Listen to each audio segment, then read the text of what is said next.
Aujourd'hui, on va parler fidélisation client. Je voulais vous parler en fait de deux éléments clés qui peuvent vous faire réfléchir sur la nécessité de fidéliser vos clients. Le premier élément, c'est qu'on se rend compte, notamment en B2C, que 15% des clients les plus actifs d'une entreprise vont générer jusqu'à 60% de son chiffre d'affaires. En parallèle, deuxième chiffre clé, la prospection, ça coûte cher, vous le savez. La prospection, ça coûte 6 à 7 fois plus cher que de générer en fait du réachat sur un client que vous avez déjà acquis. Donc on fait attention à nos clients.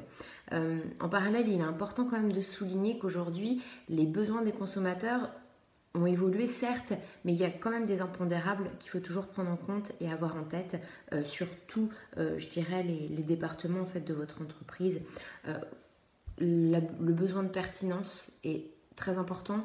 Bien évidemment, vos consommateurs ont un besoin. Comment vous êtes capable de produire une réponse qui soit adaptée et adéquate à leurs besoins? Premier élément.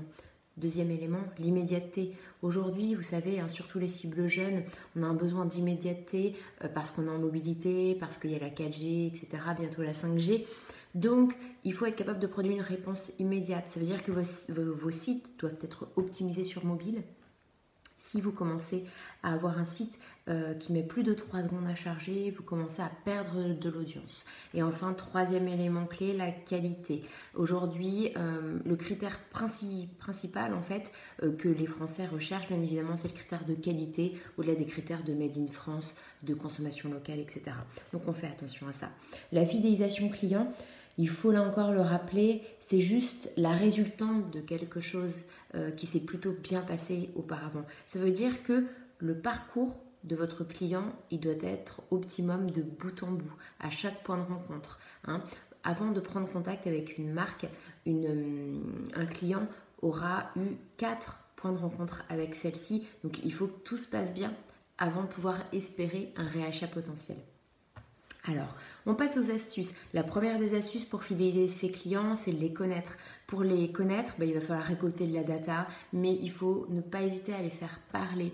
Bien évidemment, c'est en récoltant en fait des informations que vous allez pouvoir en fait construire des offres, des services, des produits qui vont être en adéquation avec eux, et c'est en cela que vous allez pouvoir les engager. Donc ça, bien évidemment, il faut que vous exploriez les datas que vous avez sur votre CRM, les données sociaux, démographiques, les historiques d'achat, la fréquence des paniers, quel type de panier, etc. Au-delà de ça, vraiment prenez contact avec eux, utilisez-les, mais je dirais de manière optimum, à bon escient, pour même co-construire en fait vos produits et vos services de demain. Ils en seront encore plus ravis et d'autant plus engagés. Deuxième élément important, c'est l'engagement à travers des contenus que vous allez générer. Vous avez plusieurs plateformes en fait de médiatisation, bien évidemment les réseaux sociaux, les blogs, les newsletters, mais aussi des publics rédactionnels, des messages que vous allez communiquer via des campagnes display, etc.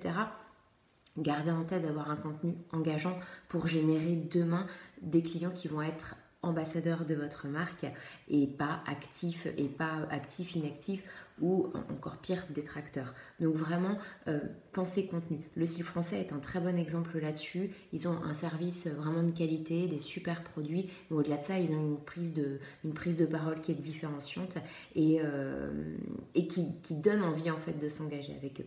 Ensuite, dernier élément, réfléchissez, alors que vous soyez e-commerce ou non, mais là c'est plus orienté e-commerce, à toutes les fonctionnalités de réachat que vous allez pouvoir mettre en place sur un site web. Comment vous allez faciliter la vie de vos clients?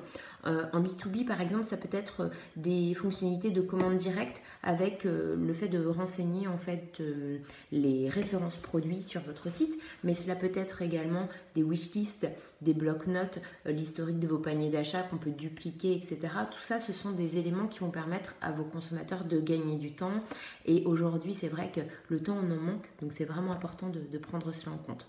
Dernier élément, et maintenant, et après je vais vous laisser, je voulais juste vous dire que rappelez-vous juste d'une chose, ça peut être votre mantra, c'est qu'est-ce que vous pouvez faire pour que votre client ait une expérience unique avec vous. Et qu'est-ce qui va faire du coup que ce client aura envie de recommander chez vous. Voilà, je vous laisse méditer. Je vous souhaite une bonne journée, une bonne soirée, surtout un bon confinement. Prenez soin de vous. Restez à la maison. À très vite.